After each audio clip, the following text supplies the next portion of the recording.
राजस्थान के एक छोटे गांव में एक पुराना टूटा फूटा हवेली नुमा मकान था जिसे लोग खूनगढ़ हवेली कहते थे। गांव के बुजुर्ग कहते थे कि इस हवेली में कभी एक अमीर जमींदार रहा करता था जिसने अपनी पत्नी और बच्चे को हवेली के तहखाने में जिंदा दफना दिया था। तभी से इस हवेली से हर रात किसी औरत के रोने और बच्चे के चिल्लाने की आवाजें आती थीं।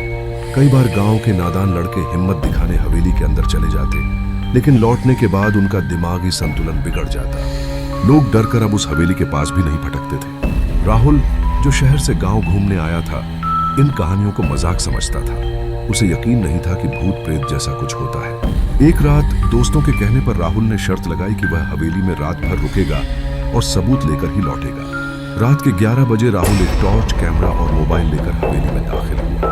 अंदर घुप अंधेरा था। दीवारों पर पुरानी तस्वीरें अब भी टंगी थीं, जिन पर जाले और धूल की मोटी परतें जमी थीं। राहुल ने तहखाने की सीढ़ियों की तरफ कैमरा घुमाया। तभी उसे किसी के कराहने की आवाज सुनाई दी। पहले तो वह हंस पड़ा, ये सब हवा की आवाजें होंगी, लेकिन फिर किसी ने उसके कान के पास फुसफुसाकर कहा, क्यों आया है? राहुल ने टॉर्च इधर उधर घुमाई। कोई नहीं था। अब उसका दिल तेजी से धड़कने लगा। वह भागकर तहखाने तक पहुंचा।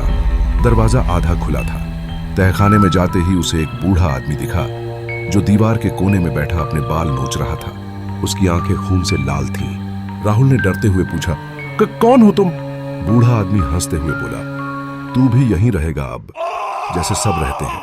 इतना सुनते ही राहुल को पीछे से किसी ने जोर से धक्का दिया। वह सीधा तहखाने की जमीन पर गिरा। दरवाजा अपने आप बंद हो गया। अचानक पूरे तहखाने में उसी औरत और बच्चे के चीखने की आवाजें गूंजने लगी। राहुल ने मोबाइल से बाहर कॉल करने की कोशिश की। कोई नेटवर्क नहीं था। दीवारों से खून रिसने लगा। बूढ़ा आदमी अब उसके पास आकर बुरी तरह हंस रहा था। राहुल की चीखें हवेली की मोटी दीवारों में समा गईं। अगली सुबह गांव वालों ने हवेली के बाहर राहुल का मोबाइल पाया। कैमरा अब भी रिकॉर्ड कर रहा था। आखिरी फ्रेम में राहुल की आंखें खुली थीं, लेकिन वह बोल नहीं रहा था। उसकी सांसें रुक चुकी थीं।